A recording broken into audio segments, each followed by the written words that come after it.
OK, salut tout le monde, c'est, Baptiste. J'espère que tu vas bien, que tu as la forme. Alors aujourd'hui, on se retrouve pour une nouvelle vidéo, dans la continuité en fait de toutes les vidéos, sur Notion que j'ai pu faire, sur ma chaîne YouTube. Donc je t'invite à aller voir, les vidéos que j'ai pu faire sur Notion. Cette vidéo, elle va être dans la lignée des vidéos que j'ai pu faire, enfin de la vidéo que j'ai pu faire sur les relations et les agrégations. Hem, Dans cette vidéo en question que je t'affiche en haut de ton écran, tu pourras voir les bases des relations et des agrégations entre différentes bases de données. Ici, l'objectif de la vidéo, c'est relativement simple, c'est de voir ensemble, un template que j'ai exporté, depuis une chaîne YouTube, un template gratuit que je trouvais super intéressant et super parlant. Hem, donc en fait, Notion, pour tous ceux qui ne connaissent pas, Notion, c'est un outil de prise de notes et aussi un outil de gestion de projet. Surtout un outil de gestion de projet, quand on sait bien l'utiliser. Hem, Typiquement ici, on a 2 bases de données, une base de données projet et une base de données tâches. Et ces 2 bases de données, en fait, communiquent, les unes entre elles, pour avoir justement ces barres de progression, et cetera. Donc là, on va voir ensemble comment ça s'articule tout ça. Donc, quand on va dans par exemple, sur un projet qui s'appelle, «S'étendre à l'international» ou «Performance financière».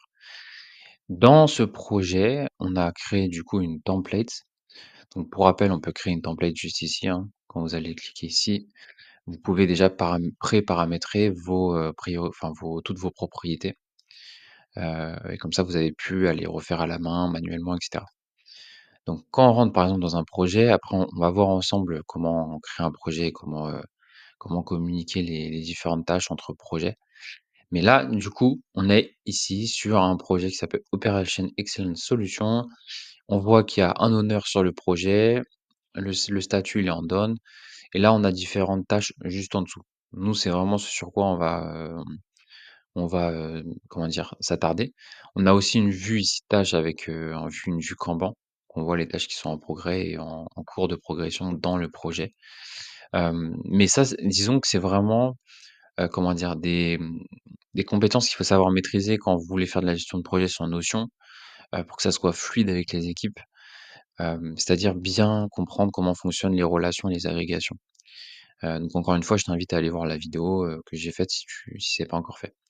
Donc ici, on a une base de tâches qui est corrélée justement à cette base de données-là.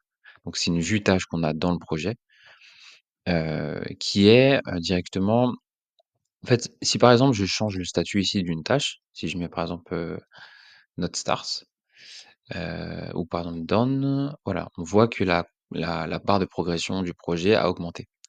Donc ça, c'est vraiment intéressant de savoir maîtriser ça. Alors comment on fait concrètement?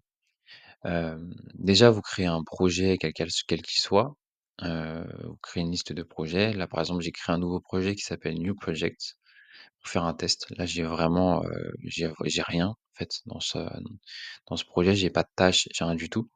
Donc là, ce qu'on va faire, c'est que je vais supprimer ça, je vais plus prendre l'exemple de celui-ci, projet test. Et ici, j'ai juste ajouté un projet. On voit qu'il y a pas de barre de progression pour l'instant.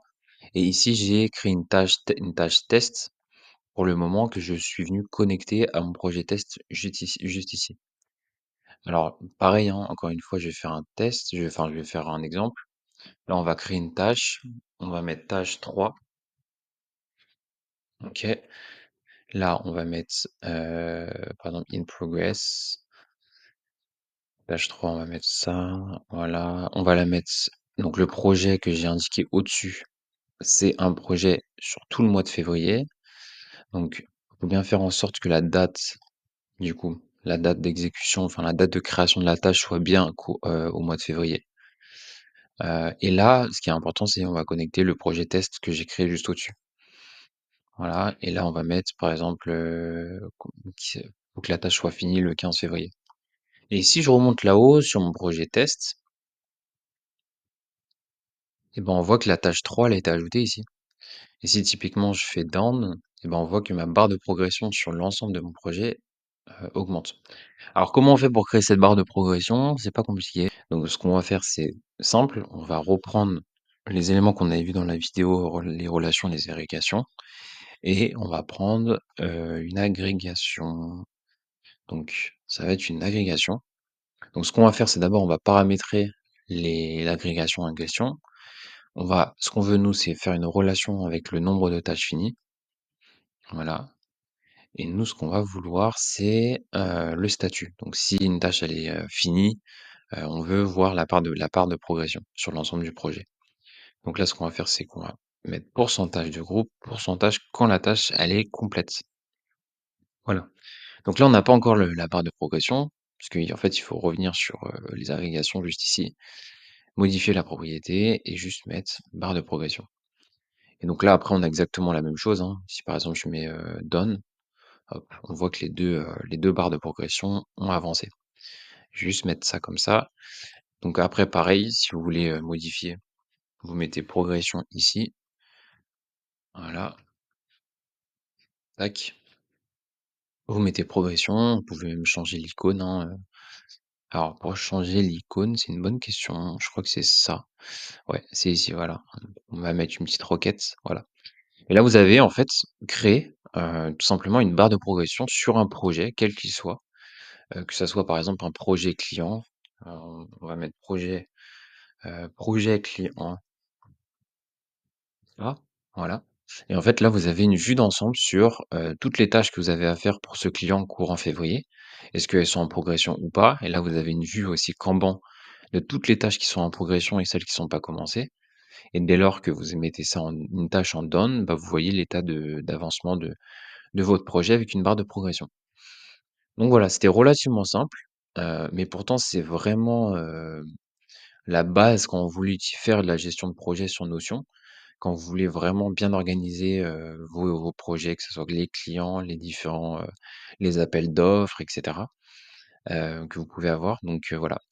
Avoir une base de données tâches, ça on va pas revenir dessus parce que je trouve pas ça trop important. Mais avoir une base de données où vous avez une liste de toutes vos tâches, le statut, la personne qui a signé, la date de création de la tâche, le projet auquel la tâche est associée, donc qui est en lien avec les listes de projets ici, et la date de fin, de la tâche, donc la deadline à réaliser. Donc juste en comprenant ces 2 choses-là, vous avez une base de données projet et tâches, vous savez déjà bien créer une barre de progression sur différents, projets. En tout cas, je trouve que c'est vraiment la base, c'est vraiment ce qu'il faut savoir maîtriser quand vous utilisez Notion et que vous voulez organiser votre travail. Je te souhaite une bonne journée ou une bonne soirée, c'était Baptiste, prends soin de toi.